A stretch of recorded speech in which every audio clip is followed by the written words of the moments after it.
Hello, everyone. Welcome to Wealthy Life, a channel for your personal growth, awakening, and financial wisdom. Have you ever asked yourself, why does she stay calm under pressure while I crumble inside?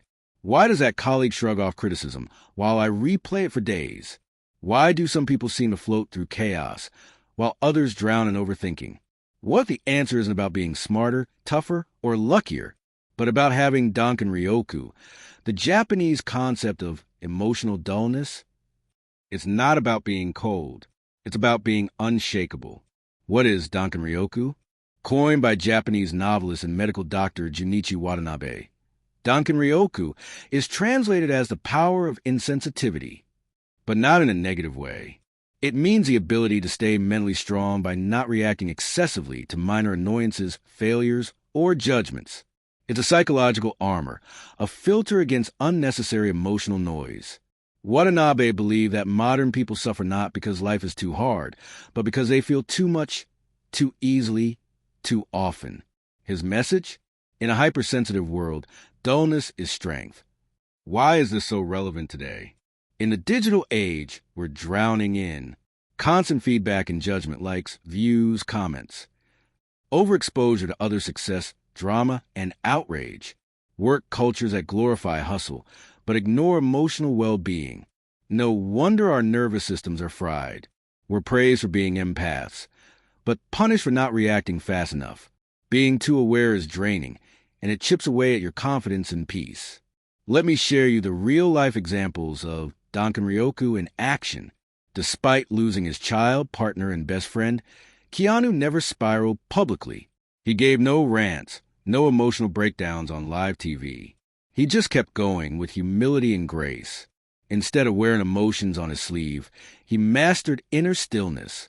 That's Donkanryoku, letting pain shape you, not break you. Have you ever heard the book named The Subtle Art of Not Giving a Fuck by Mark Manson? This bestseller isn't just about being indifferent. It's about emotional economy. Choose what to care about. Say no to overreaction. It echoes Watanabe's advice. When you react to everything, you lose focus. When you dull your response to the unimportant, you sharpen your power. Albert Einstein, the indifferent genius, once said, "I never think of the future. It comes soon enough." When people criticized his theories, ridiculed his lifestyle, or questioned his intelligence, he didn't clap back. He let results speak. This emotional detachment helped him stay focused amid controversy and noise. In Japanese Zen culture, the traditional Japanese arts like Kyudo, archery, or Seido, tea ceremony, emphasize stillness, ritual, and flow. The core idea, calmness is not weakness. It's deliberate strength. Zen practice teaches, when the mind is still, the arrow flies true. So why are we being oversensitive? Because modern life is overstimulating. We're expected to respond instantly, care deeply, feel everything. But the brain wasn't designed for constant pings, texts, opinions, and alerts. The result?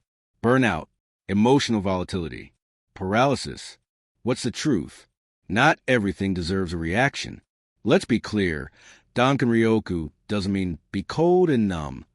It means stop replaying that awkward meeting in your head. Stop giving energy to that rude comment. Stop spiraling every time plans go wrong. It means the power of being emotionally dull. It's the freedom of being unaffected by what doesn't truly matter. So how can we practice Donkanryoku in real life? 1. Use the so what method. Didn't get the job? Got ghosted? Got criticized online? Ask, so what?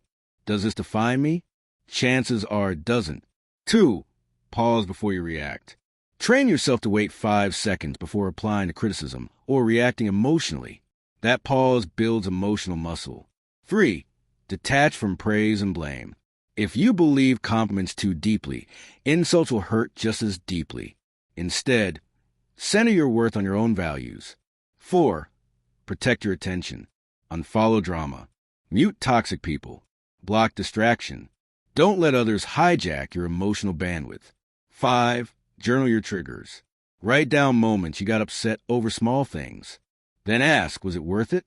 This reflection builds resilience. And when to not use Donkanryoku. Don't confuse healthy dullness with emotional denial. Feelings still matter. Grief still needs to be felt. Connection still requires vulnerability. But Donkanryoku helps you choose when and how to feel deeply, instead of being hijacked by every emotion. It's not about being less human. It's about being a more intentional human. The more tranquil a man becomes, the greater is his success. In a world that tells you to feel more, react more, and share more, the real rebellion might be to feel less, react slower, and stay still. Because peace doesn't come from avoiding storms. It comes from becoming the eye of the storm. Now ask yourself, what's one area of your life where being a little more emotionally dull would actually help you thrive? Comment below. Reflect. Practice. And remember, sometimes not caring is the kindest thing you can do for yourself. Like, subscribe, and share if you're ready to build your inner calm in a chaotic world.